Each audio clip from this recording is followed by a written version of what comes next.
से महाराष्ट्र तक का सफर बहुत बड़ा भी रहा, बहुत अनोखा भी रहा। कल मेरा पहला दिन था, आज दूसरा दिन है मुंबई में। ये विरार में मुझे आने का अवसर मिल रहा है।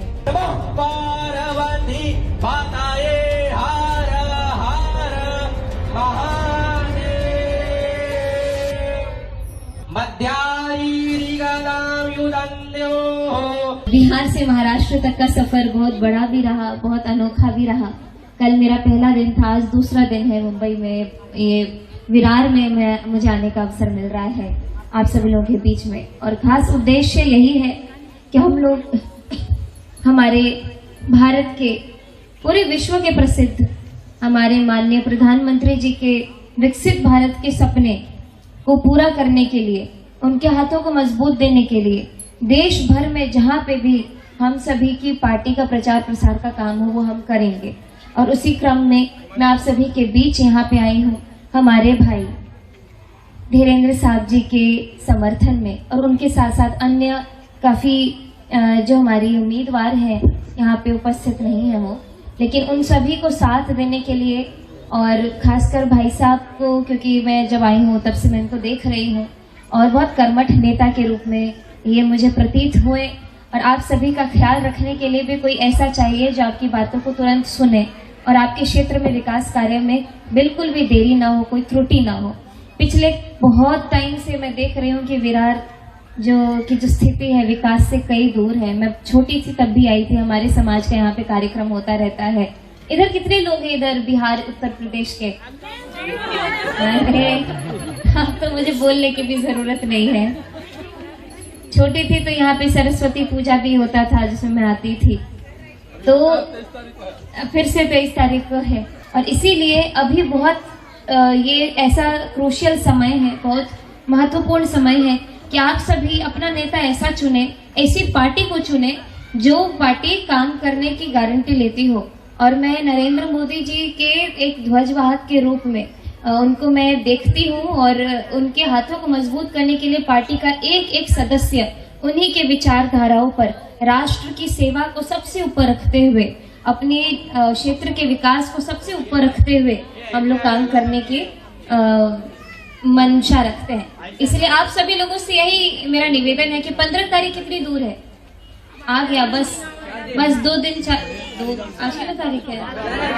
हाँ 11 तारीख है, 12 अरे बाप रे, मेरा रोज सुबह से रात ऐसे बीत रहा है ना, आप लोगों से मिलते कि दिनांक भी भूल रहे। तो आज 12 तारीख हो गया, बहुत ही कम समय बाकी है। आप सभी लोगों को ये ध्यान रखना है कि कमल के निशान पर अपनी मोहर देनी है, अपना बटन, अपना मतदान करना है और भाजपा को और मजबूत करना है और महायुति को मजबूत करना है। आप बताइए, बिहार से अब आप आई हैं विरार में प्रचार के लिए, किस तरह का विकास होना है यहाँ पे, किस तरह को लोगों को जानकारी दे रहे हैं, किस तरह से आप प्रचार कर रही हैं, क्या ये स्थिति है अभी?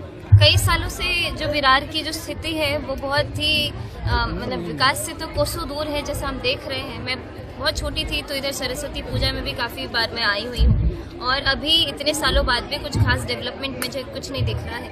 लेकिन अभी यही बहुत महत्वपूर्ण समय है कि सभी लोग मिल करके अपने क्षेत्र के विकास को ध्यान में रखते हुए भारतीय जनता पार्टी के जो प्रत्याशी हैं हमारे भाऊ हमारे सामने खड़े हैं धीरेन्द्र जी, और इनको सभी लोग सहयोग करें। मैं इनके सहयोग के लिए बिहार से यहाँ आई हूँ और बीएमसी चुनाव में लगातार बढ़ चढ़कर हिस्सा ले रही हूँ और ऐसे ऐसे लोगों से उनके उत्साह को देखते हुए मुझे बहुत प्रसन्नता हो रही है। तो कोई दो राय नहीं है, सभी लोगों को इस बार बस यही है कि क्षेत्र के विकास पर सब लोग को बहुत ध्यान है और इधर उधर के जो मुद्दे या फिर बातें उठाई जाती है जो चुनाव के जो दौरान अलग अलग नैरेटिव्स बनाना, ये सब काम करना, तो अभी कोई भी लोग इधर उधर की बातों से बिना अफेक्ट हुए सिर्फ अपने क्षेत्र के विकास के बारे में सोच रहे हैं। इसीलिए भारतीय जनता पार्टी को मजबूत करने के लिए और महायुति के लिए उनके प्रचार प्रसार के लिए मैं यहाँ आई हूँ और हर जगह सिर्फ पॉजिटिव ही दिखाई दे रहा है मुझे। अच्छा, यहाँ पे अगर भाजपा की सरकार बनती है तो बिहारियों के लिए क्या नई सुविधाएं